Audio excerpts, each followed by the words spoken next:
T'as vu un peu ce magnifique t-shirt? Salut à toi, bienvenue dans cette nouvelle vidéo, c'est Aurélien Roy, j'espère que tu es en forme. Petit changement improvisé parce que l'ampoule vient de griller en plein tournage, donc je t'ai mis de la lumière rouge derrière, j'espère que ça te plaît. Ce matin, je déjeunais tranquillement et je me suis dit, avec la fermeture des salles de sport, etc., ça fait longtemps qu'on n'a pas vu de vidéo en salle de sport sur YouTube. De la bonne muscu, de la bonne fonte. Et étant donné que je ne suis pas en France, les salles de sport sont ouvertes. Tu le sais si tu me suis sur Instagram, ce que je te recommande. Au passage, d'ailleurs, il s'affiche juste ici. Voilà, la magie du montage. Là.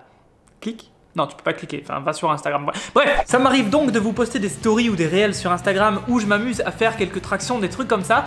Et j'ai eu pas mal de réponses concernant le fait que ici les salles de sport soient ouvertes. Je vous ai même mis un sondage pour savoir si ça vous intéresserait que je vous emmène avec moi en salle de sport. Et vous avez majoritairement, à plus de 80%, étonnamment répondu oui. Chose à laquelle je ne m'attendais pas étant donné qu'en France les salles de sport sont fermées. Donc je me suis dit, ça peut peut-être vous donner un peu de motivation pour vous entraîner chez vous. Ça peut peut-être vous donner un petit peu de réconfort. Et ça peut peut-être aussi nous donner un petit peu d'optimisme quant à une potentielle future, on l'espère assez proche, réouverture des salles de sport en France. Inch'Allah, comme on dit. En attendant, je me suis dit ce matin en déjeunant, pourquoi pas t'emmener avec moi. Je reprends quelques exos basiques comme le soulevé de terre, le développé couché, les squats et les tractions en salle de sport, en plus de mon entraînement poids de corps. Et je me suis dit, après un an d'arrêt, ça peut être sympa d'essayer un max au soulevé de terre. Oui, là comme ça, sans raison, histoire de voir si j'ai vraiment perdu beaucoup de force. Donc je vais tout simplement t'emmener avec moi en salle de sport, mais juste avant, histoire de recontextualiser un peu le truc, en 2017, mon record sur une répétition au soulevé de terre était de 197,5 kg pour 75 kg de poids de corps. Et la dernière fois que j'ai essayé de faire un RM au soulevé de terre, c'était le 20 janvier 2020, juste avant de partir en Thaïlande. Je faisais alors 69,5 kg de poids de corps et j'ai passé une répétition à 172,5 kg. Aujourd'hui, mes objectifs ont bien changé, je m'entraîne plus nécessairement en salle de sport et plus nécessairement en lourd, puisque je cherche tout simplement le meilleur ratio performance poids-puissance sur le poids de corps, notamment pour Ninja Warrior. Et vu les résultats de cette saison, on peut dire que ça a plutôt bien marché. Et clairement, je peux fièrement dire merci Bodymaster, premier lien juste là en description. Aujourd'hui, au moment où je t'enregistre cette vidéo, j'ai pas mis les pieds en salle de sport depuis 9 mois et demi, donc on n'est pas loin des 1 an. Et de toute façon, je n'ai pas retenté ce record et je n'ai plus travaillé la force depuis ce fameux 20 janvier 2020. Donc, ça fait plus d'1 an au final. Est-ce que après 1 an, je vais réussir à passer ne serait-ce que les 150 kilos? Je l'espère sincèrement, parce que quand même la barre symbolique des 150, si je la passe plus, j'aurai un peu les boules. Advienne que pourra. Je vous emmène avec moi pour essayer ce record, c'est parti, on va tout de suite en salle de sport. Let's go! Ok les gars, on va aller taper un max soulevé de terre après 1 an sans salle, ou du moins sans travailler la force, avec quasiment que du poids de corps pour Ninja Warrior, tout ça. On se met un petit pré-workout des familles dans le ventre, toujours bulky bien sûr, vous avez mon lien et le code de réduction dans la description. Au passage, je vous recommande le citron qui est bien meilleur que la mangue. On va s'échauffer tranquille, on monte en gamme, 60, 80, 100, 120, 140, et si ça se passe bien, on va au-delà. Let's go!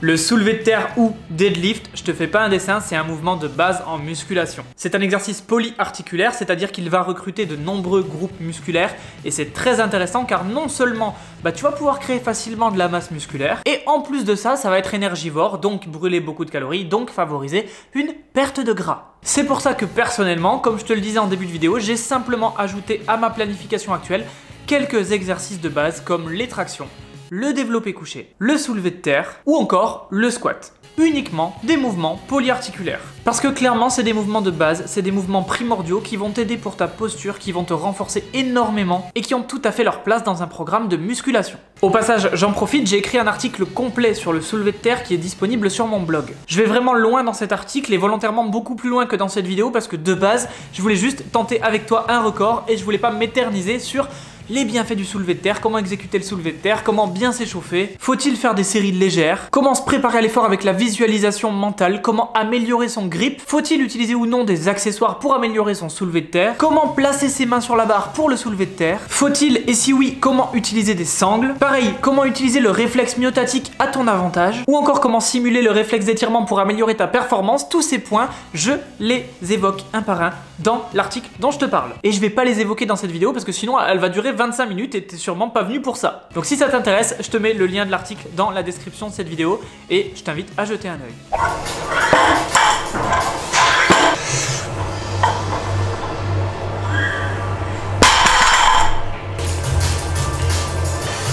Putain, c'était de l'eau gazeuse, enculé d'Estonia. Je me suis pris une bouteille d'eau à la salle parce que j'ai cassé la mienne juste avant de venir. Évidemment, c'est de l'eau gazeuse, je viens de faire un volcan dans la salle. Yes.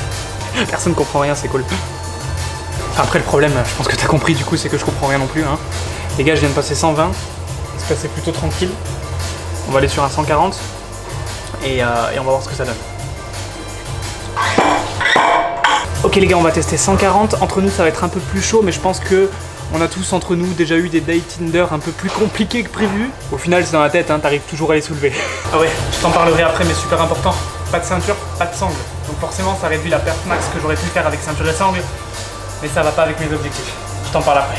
Premièrement, la question qui revient le plus pour tout ce qui est des accessoires, les sangles, les ceintures, etc. Personnellement, je n'en utilise pas car mon objectif c'est de développer mon grip, surtout pour Ninja Warrior. Et c'est pas de faire du powerlifting, donc lever la charge la plus importante. Auquel cas, bien entendu, il peut être intéressant d'utiliser une ceinture lombaire qui peut te permettre de soulever un petit peu plus lourd. Ceci dit, ça requiert quand même une certaine technicité, c'est pas juste le fait de mettre la ceinture qui va te permettre d'augmenter ta perf de 10 kg, ça va aussi être une gestion de ta respiration, être capable de plaquer tes lombaires à ta ceinture, et être capable de gérer intelligemment ton effort avec ta respiration. Bref, c'est quand même assez technique. C'est pas une solution miracle. Donc si ton objectif c'est de soulever le maximum de charge possible, oui, ça peut être intéressant d'utiliser des accessoires. Si ton objectif comme moi c'est de rester assez proche quand même d'une performance mais du poids de corps, ou de développer ton grip, mieux vaut travailler si possible en double pronation, sans sangle, et travailler tes avant-bras mon pote. Et je pense que les images parlent d'elles-mêmes. Tu vois la taille de mon avant-bras hein, par rapport à mon biceps qui est quasiment aussi gros. Et bah voilà mon pote, pas de sangle. Aussi simple que ça.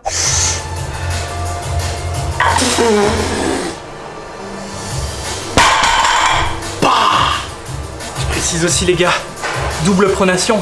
On a un grip de ninja ici. Ça a aucun intérêt pour moi de bosser avec des sangles ou avec une prise mixte. Ceci dit, si je passe sur un 160 et que ça échoue en double pronation, je le tenterai quand même en mixte. Mais là, le but c'est de voir où je peux aller le plus loin possible en double pronation, sachant que un an sans force et sans salle. Ah ouais, bah là, 140, j'ai donné ma vie, la vérité. Si tu kiffes ce genre de petites vidéos improvisées à la salle comme ça en talk, je sais que c'est pas ouf niveau son, mais j'espère que ça passe. Lâche un max de pouces bleus juste en dessous de cette vidéo, comme ça je verrai si ça vous plaît. Et si ça vous plaît, on se fera d'autres défis et d'autres épisodes, ou pourquoi pas, je vous emmènerai tout simplement dans mes séances d'entraînement avec moi à la salle. Let's go! Question qui revient souvent également, les chaussures. Oui, si t'as des chaussures de type Nike, Adidas avec beaucoup de talonnettes, c'est peut-être préférable de les enlever, d'opter pour des Converse, des Vans ou encore de te mettre pieds nus. Ou encore des Five Finger. Moi perso, je suis complètement fan. Et enfin, dernière question qui revient souvent, faut-il faire le mouvement de manière la plus lente possible ou faut-il faire un mouvement explosif? Je vais te la faire courte, une montée explosive et dynamique, elle présente deux avantages. Premièrement, l'accélération que tu vas donner à la barre lors de la phase positive du mouvement va augmenter l'activation de tes muscles. Et notamment des fibres musculaires de type 2B qui, en passant, sont celles qui ont le plus gros potentiel de croissance, à la fois en termes d'hypertrophie et à la fois en termes de force. Et deuxièmement, ça te permet de travailler ta puissance musculaire et donc directement ta force sur cet exercice. Maintenant, attention, accélérer le mouvement ne veut pas dire précipiter le mouvement. Comme on dit, ne pas confondre vitesse et précipitation. Quelle que soit l'énergie et la vitesse que tu vas mettre dans ton mouvement, garde en tête qu'il doit être le plus parfait possible en termes d'exécution. Un mouvement plus léger mais mieux exécuté sera toujours mieux qu'un mouvement un petit peu moins bien exécuté mais avec un peu plus de charge. Et en plus de ça, important, ça réduira considérablement ton risque de blessure.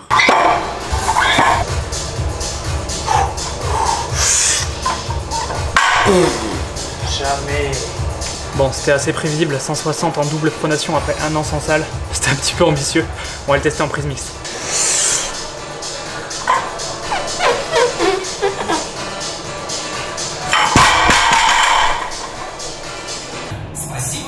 Petit extrait d'Estonia pendant que je suis en train de mourir.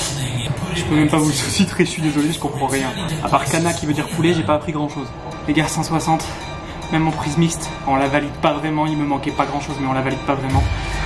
À vous de me dire dans les commentaires si vous la validez. Moi je trouve que c'est pas validé parce qu'il manquait un tout petit peu pour monter jusqu'en haut. J'ai validé 150 mais j'ai oublié de la filmer. Ah super, trop du cul.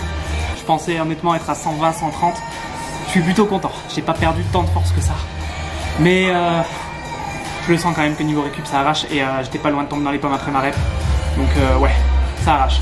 Autre chose également, ne te sers pas du rebond de la barre. Quand tu viens descendre ta barre, je te conseille de ne pas remonter immédiatement car beaucoup de personnes utilisent le rebond. Pose ta barre au sol, attends une seconde, et repars. Alors bien entendu, si tu fais juste une répétition pour tester ton max, t'es pas concerné. Retiens juste ta descente, lâche pas bêtement ta barre. J'ai pas lâché les gars, je l'ai perdu. C'est vraiment mon grip qui a lâché. Accompagnez votre barre même sur la descente, c'est important. Et je dirais même plus, retenez-la. Fais pas une descente de 5 secondes non plus, mais voilà, retiens ta barre. Juste la laisse pas tomber bêtement. Attendre une seconde avant la prochaine répétition et ne pas utiliser le rebond du sol, ça te permet de travailler avec une intensité maximale et une amplitude complète. Comme ça, le seul moteur que tu utilises pour ce mouvement, c'est tes muscles. Et pas le sol de ta salle de sport qui va te renvoyer 10% de l'énergie cinétique si tu la lâches un peu vite. Non, ça c'est de la triche. Pour ce qui est de l'accélération de la phase positive, l'idée c'est pas de monter de manière explosive dès le début. L'idée c'est de décoller la barre du sol dans un premier temps, doucement, et quand elle aura quitté le sol, accélérer la phase de tirage jusqu'à être au sommet du mouvement. Ok, bon la vérité les gars, ça fait 7 minutes que j'attends, ça m'a vénère de ouf et j'ai envie de la réessayer. Je sens qu'il y a le booster là qui commence à monter. Les petits picotements, tu connais. On reteste la 160 en prise mixte et on voit ce que ça donne. Ceci dit, on va quand même notifier que cette lumière est assez insane. Hein. C'est quoi, on va faire un plan BG pour une intro YouTube, regarde. Ça marche pas. Ça me fume. Les gars, si un jour ça finit dans une intro YouTube, vous auriez été aux premières loges. C'est pour ça qu'il faut s'abonner à cette chaîne YouTube. Abonne-toi, mets la notification, tu connais. Bisous.